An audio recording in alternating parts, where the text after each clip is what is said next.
The quantum arrays at the SETI International Complex in Antarctica weren't supposed to detect anything unusual on that ordinary Tuesday morning. Dr. Sarah Chin had just finished her third cup of coffee when the impossible happened. Every sensor in the facility began screaming at once. The message came in pulses of gravitational waves, a technology humanity had barely learned to detect, let alone manipulate.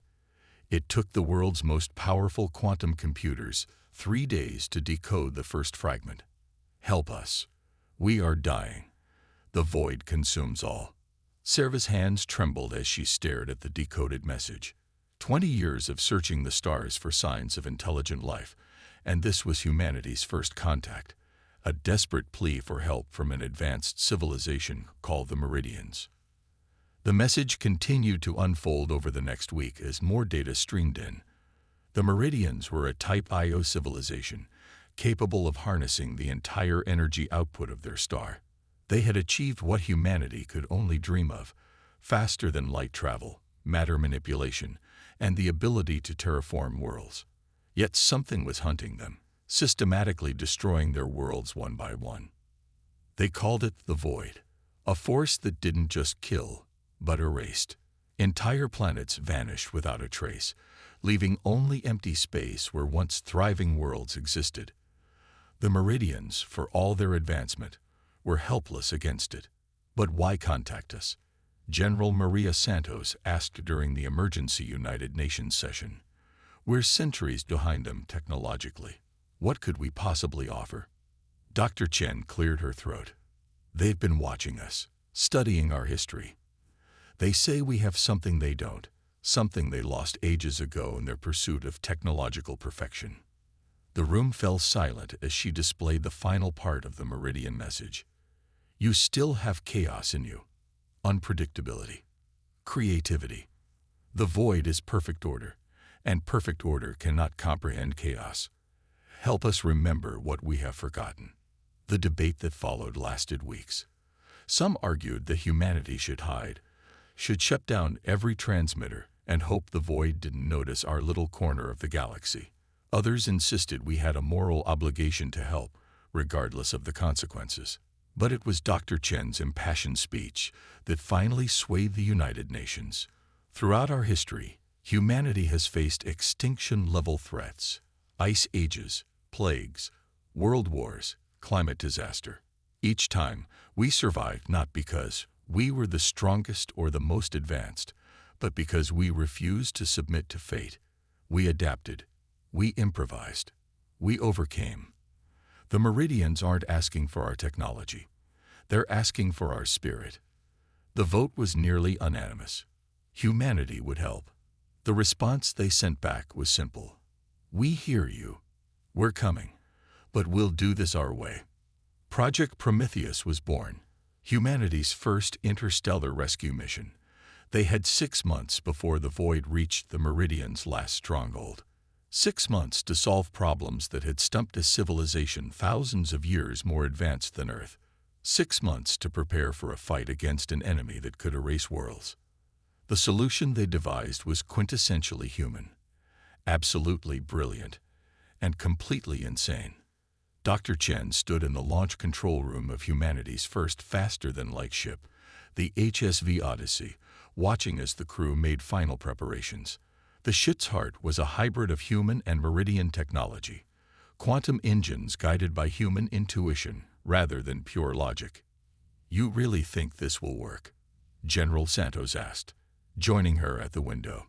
Sarah watched as Captain Maya Rodriguez, the ship's commander, ran through pre-flight checks. Maya had been chosen not for her technical expertise, but for her uncanny ability to think on her feet and inspire others to do the impossible. The Meridians built perfect machines, Sarah replied. We're building imperfect ones on purpose. The void expects perfection. It expects logic. We're going to show it chaos.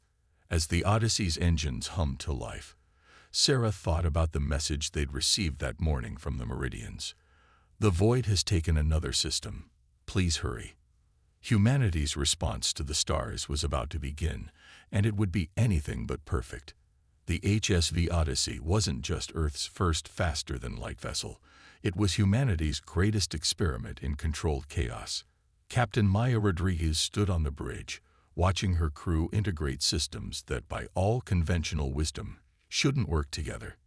"Status report," she called out, hiding her anxiety behind years of military discipline. Lieutenant Raj Patel looked up from his engineering console, his dark eyes bright with excitement, despite having worked 36 hours straight.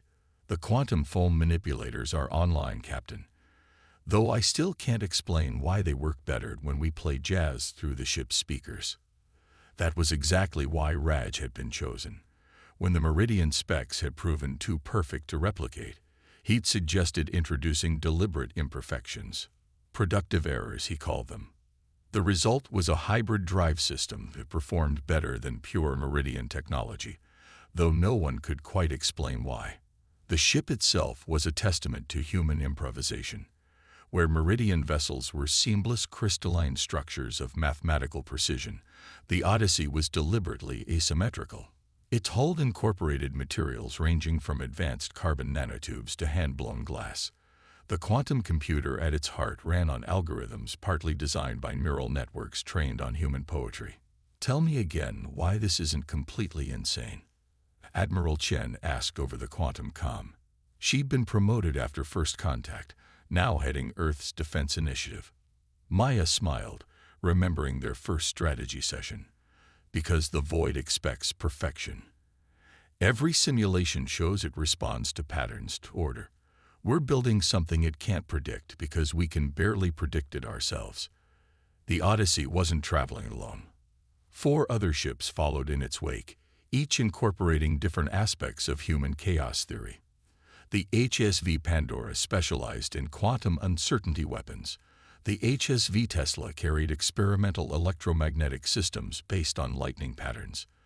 The HSV Darwin was designed to adapt its very structure in response to threats. And the HSV Rhythm carried what the crew half-jokingly called the cultural weapon, a transmission system that could broadcast human art, music, and dance across quantum frequencies. Their mission had 3 phases. First, evacuate as many meridians as possible from their last stronghold. Second, gather data on the Void's behavior.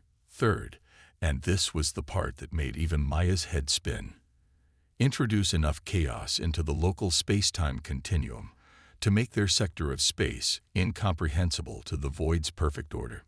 "Captain," called out Dr. Sarah Chen's daughter, Lisa, from the xenobiology station. "New data from the Meridian outpost. The Void. It's accelerating." Maya moved to Lisa's station, studying the readings. The Void had already consumed 3 more star systems, each disappearing without a trace. But the pattern was changing. It was moving faster, as if it sensed their approach. "It knows we're coming," Maya murmured. "It can feel the disorder we're bringing." The bridge fell silent as the implications sank in. They were still 2 weeks from the Meridian stronghold, even at faster-than-light speeds. 2 weeks during which the Void could adapt, could prepare for whatever chaos they planned to introduce. "Good," Maya said finally, surprising her crew. "Let it know. Let it try to understand what we're bringing. Because the moment it tries to make sense of humanity's chaos, it has to break its own perfect order." Raj finished, understanding dawning in his eyes. Maya nodded, turning to address the entire bridge crew. Every human advance, every great discovery, came from embracing the unexpected. When we couldn't survive by strength, we survived by adapting. When we couldn't win by force, we won by changing the rules of the game. She activated the ship-wide comm. "All hands, this is the captain. The Void knows we're coming. It's accelerating its attack on the Meridians. So we're going to show it something it's never seen before. Humanity at its most brilliantly chaotic. All sections, begin Protocol Butterfly." Throughout the ship, crews began implementing the most counterintuitive battle plan in human history. Engineers introduced random variables into shield harmonics. Weapons officers programmed firing patterns based on jazz improvisations. The quantum computer began processing calculations using algorithms derived from weather patterns and crowd behavior. In her private log that night, Maya recorded, "We're about to challenge a force that destroys worlds with perfection. Our answer: we're going to save the galaxy with beautiful mistakes. The void expects a pattern. We're going to give it poetry instead." As the Odyssey and its sister ships hurtled through space, their very existence defying the laws of physics in a dozen different ways, humanity prepared to demonstrate why imperfection might be the greatest strength of all. First contact with the Meridians was nothing like the crew had imagined. The crystalline beings that appeared on the Odyssey's view screen were structures of pure geometric perfection, their bodies reflecting light in mathematically precise patterns. But it was their eyes that struck Captain Maya Rodriguez, multifaceted organs that seemed to calculate everything they observed. "You are imperfect," the Meridian leader, who called itself First Equation, stated. Its tone carried neither judgment nor disgust, only fascination. "We get that a lot," Maya replied, allowing a small smile. "Though lately it's been working in our favor." The Meridian stronghold was a marvel of engineering. A Dyson swarm of crystalline habitats orbiting a blue giant star. But even this technological wonder showed signs of strain. Throughout the swarm, structures were beginning to fade, becoming transparent as the void's influence crept closer. "The void consumes another habitat every 6.28 hours, First Equation reported. Our calculations indicate total systemic failure in approximately 8 days, 14 hours. And show me what happens when it takes a habitat," Maya interrupted, earning surprised looks from both the Meridians and her own crew. She'd learned early in her career that sometimes the most important information came from disrupting others' careful presentations. The footage was horrifying in its precision. A perfectly spherical darkness would appear, expanding at a constant rate until it engulfed an entire habitat. Then, nothing. No debris, no energy signature, not even a disturbance in space-time. It was as if that section of reality had never existed. "It's not destroying them," Lisa Chen whispered from her station. "It's solving them, reducing them to their simplest form." Maya turned to First Equation. "Your people achieved perfection. Every action, every structure, every thought follows perfect mathematical principles. But that's exactly what makes you vulnerable. The void isn't a weapon. It's the ultimate expression of order." "Correct," First Equation acknowledged. "We believe perfection would be our salvation. Instead, it became our weakness. The void recognizes our patterns and completes them, reduces them to zero." Lieutenant Patel's voice came over the comm, excitement breaking protocol. "Captain, you need to see this. We've been running simulations of the void's effect using our hybrid systems.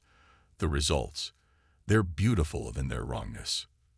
The main screen filled with data streams, where Meridian computers showed perfect, predictable patterns in the void's behavior. The Odyssey's chaos-infused systems produced results that seemed to dance and shift, never settling into a final form. "Our computers can't solve the void's equations," Raj explained, "because we deliberately made them a little bit wrong. They keep trying to find patterns, but they do it creatively." Maya watched First Equation studying the displays, its crystalline form refracting light in new, almost uncertain patterns. "You've introduced entropy into the calculations," it said finally. "Randomness, disorder. We call it imagination," Maya corrected gently. "The ability to see what isn't there and make it real. To take a wrong answer and make it right in a way no one expected." Warning klaxons shattered the moment.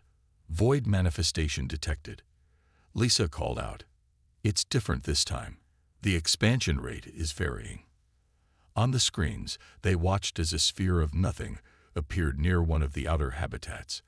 But instead of the usual perfect expansion, this sphere pulsed and wavered, its edges becoming irregular. "It's responding to our presence," First Equation stated, its perfect voice showing the first hints of emotion. "Hope, The chaos inherent in your ship's systems is affecting its calculations. Maya smiled grimly. Then it's time for Phase 2. Lieutenant Patel, begin transmission of the cultural package. Let's show the void something it can never solve. The human soul. Throughout the fleet, systems came online that had been specifically designed to broadcast human creativity into space. The HSV rhythm began transmitting centuries of music, from classical symphonies to jazz improvisations to indigenous songs that had never been written down. The HSV Tesla pulsed with electromagnetic patterns based on abstract expressionist paintings. The HSV Darwin began shifting its whole configuration in patterns derived from human dance movements. The void sphere wavered more violently, its perfect geometry breaking down as it encountered patterns it couldn't reduce to zero.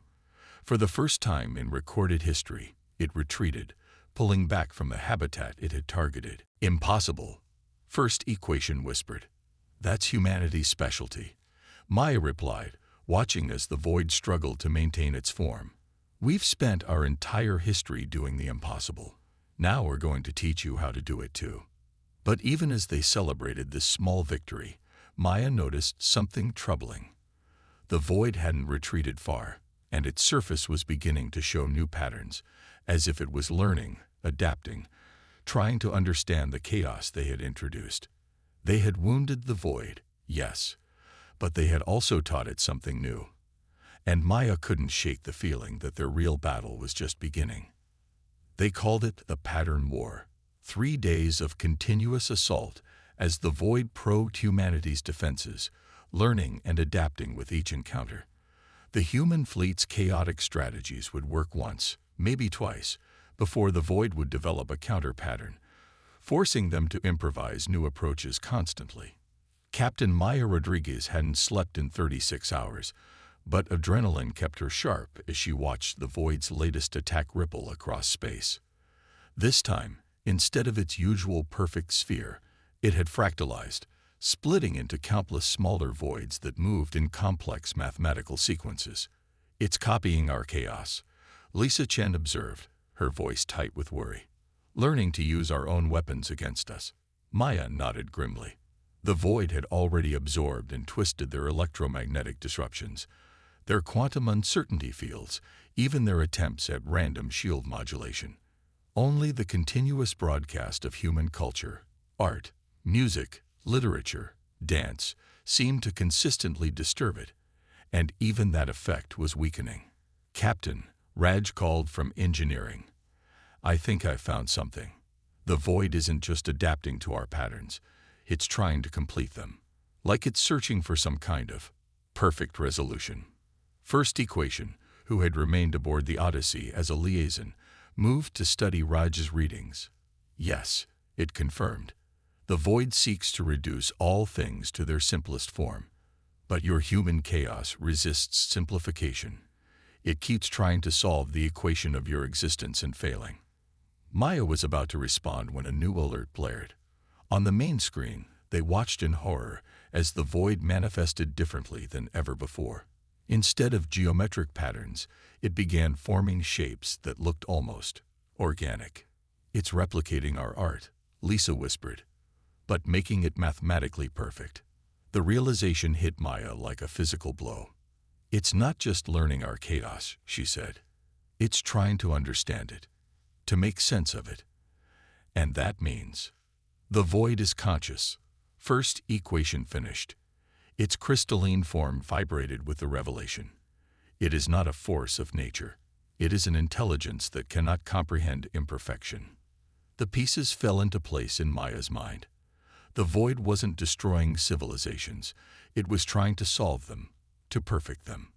The meridians, with their mathematical precision, had been easy targets, but humanity's chaos had presented it with a puzzle it couldn't solve, and now it was obsessed with understanding them. Captain, Lisa interrupted urgently. The void's energy signature is changing. These readings, they're similar to human brainwave patterns, but on a cosmic scale. Maya moved to the center of the bridge, her decision already made. Open a direct channel to the void, she ordered. All frequencies, all methods of transmission. Captain, Raj protested, we don't even know if it can communicate. It's been communicating all along, Maya replied. Everything it's done has been an attempt at dialogue. We just couldn't see it because we were looking for the wrong patterns. The bridge crew worked frantically to establish the connection.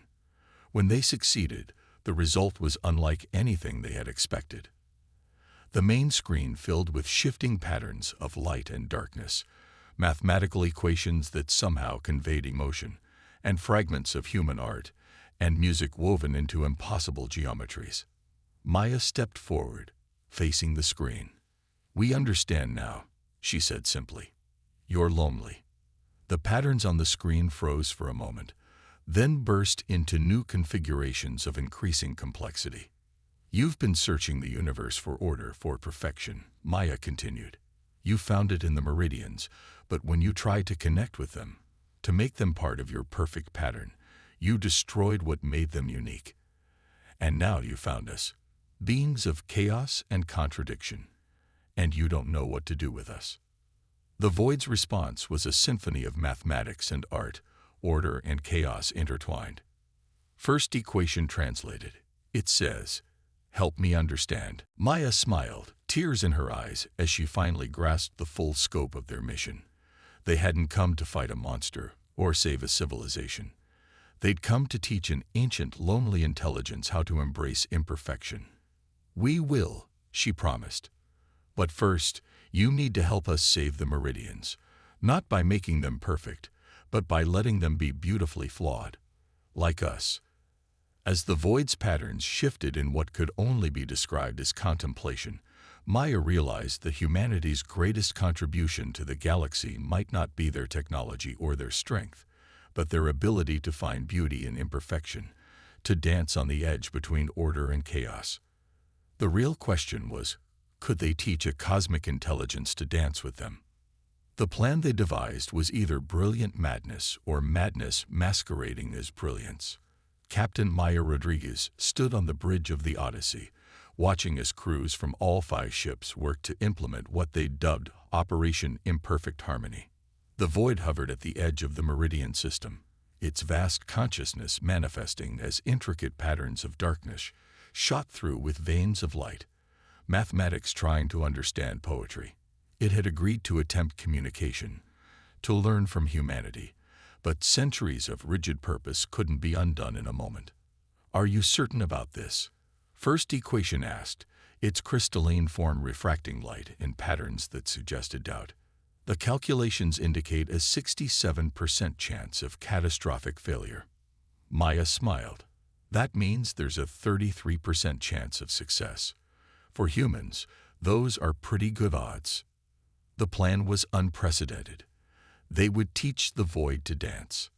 Not metaphorically, but literally. Every ship in the fleet had been transformed into a node in what Raj called a quantum choreography, a vast pattern of movement and energy that combined mathematical precision with human artistry. The meridian habitats would join in, their crystalline structures becoming part of a galaxy-spanning performance. All ships report ready, Lisa announced from her station. The meridians are in position. The void, it's watching. Maya took a deep breath. Begin transmission of the first movement. The HSV rhythm took the lead, broadcasting a symphony that merged classical human compositions with mathematical progressions derived from the movements of galaxies. The HSV Tesla followed, pulsing with electromagnetic patterns based on heartbeats and ocean waves. The HSV Darwin began a complex dance of structural transformations, its hull flowing like liquid metal. The void's response was immediate. Its patterns shifted, trying to predict and perfect the performance. But this time, they were ready. Second movement, Maya ordered. Introduce the chaos. Every ship and habitat began moving in new patterns, their trajectories based on everything from jazz improvisation to children's games. The symphony transformed, incorporating random elements, street sounds, laughter, the cry of birds.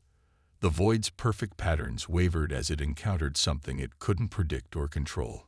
It's trying to solve the pattern, first equation observed. But there is no single solution. That's the point, Maya replied. Beauty doesn't need to be perfect. Sometimes the most beautiful things are the ones that break the rules. The void's manifestation began to change. Instead of trying to impose order on the chaos, it started to move with it, its patterns becoming more fluid, more organic. It was learning to improvise. Final movement, Maya called out. Everyone together. The entire fleet, along with the Meridian habitats, began a coordinated yet unpredictable dance through space. The symphony reached a crescendo that blended mathematics and emotion, order and chaos, perfection and flaw. And the void. The void began to dance with them. Its vast consciousness spread through the system, no longer trying to reduce everything to perfect equations, but learning to embrace the beauty of uncertainty. Where its touch had once brought oblivion, it now brought transformation. The Meridian habitats it contacted didn't vanish. They changed, their perfect crystalline structures gaining new patterns, new possibilities. Impossible. First equation whispered, watching as its people's rigid perfection gained hints of chaos, of creativity. Impossible is what we do best, Maya replied, tears in her eyes, as she watched the void learning to play. The dance continued for hours, a celebration of existence that spanned the spectrum from pure mathematics to pure art. When it finally ended, the void had changed.